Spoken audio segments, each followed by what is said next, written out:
സംഖ്യാപുസ്തകം അധ്യായം 36.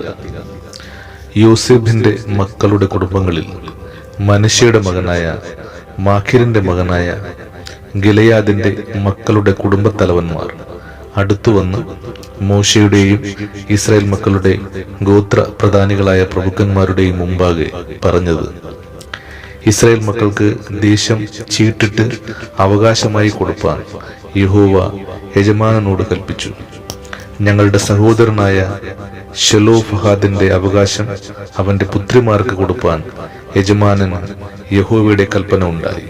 എന്നാൽ അവർ ഇസ്രായേൽ മക്കളുടെ മറ്റു ഗോത്രങ്ങളിലെ പുരുഷന്മാരിൽ വല്ലവർക്കും ഭാര്യമാരായാൽ അവരുടെ അവകാശം ഞങ്ങളുടെ പിതാക്കന്മാരുടെ അവകാശത്തിൽ നിന്ന് വിട്ടുപോകുകയും അവർ ചേരുന്ന ഗോത്രത്തിന്റെ അവകാശത്തോട് കൂടുകയും ചെയ്യും. ഇങ്ങനെ അത് ഞങ്ങളുടെ അവകാശത്തിന്റെ ഓഹരിയിൽ നിന്ന് പോയിപ്പോകും.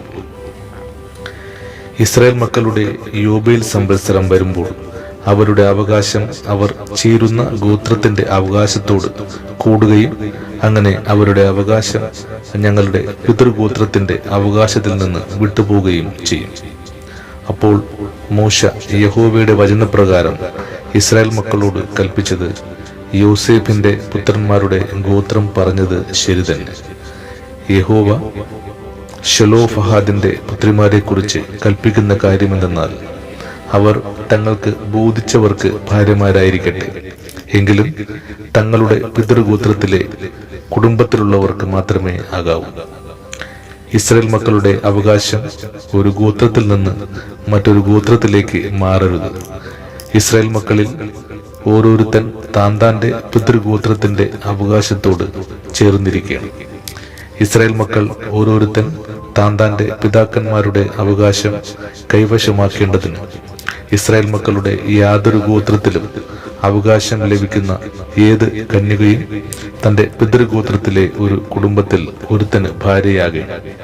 അങ്ങനെ ആ അവകാശം ഒരു ഗോത്രത്തിൽ നിന്ന് മറ്റൊരു ഗോത്രത്തിലേക്ക് മാറാതെ ഇസ്രായേൽ മക്കളുടെ ഗോത്രങ്ങളിൽ ഓരോരുത്തൻ താന്താന്റെ അവകാശത്തോട് ചേർന്നിരിക്കുകയാണ്. യഹോവ മോശയോട് കൽപ്പിച്ചതുപോലെ ശെലോഫഹാദിന്റെ പുത്രിമാർ ചെയ്തു.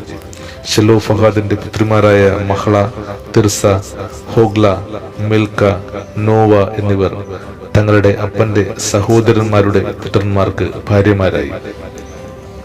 യോസേഫിന്റെ മകനായ മനശ്ശെയുടെ പുത്രന്മാരുടെ കുടുംബങ്ങളിൽ അവർ ഭാര്യമാരാകുകയും അവരുടെ അവകാശം അവരുടെ പിതൃകുടുംബത്തിന്റെ ഗോത്രത്തിൽ തന്നെ ഇരിക്കുകയും ചെയ്തു.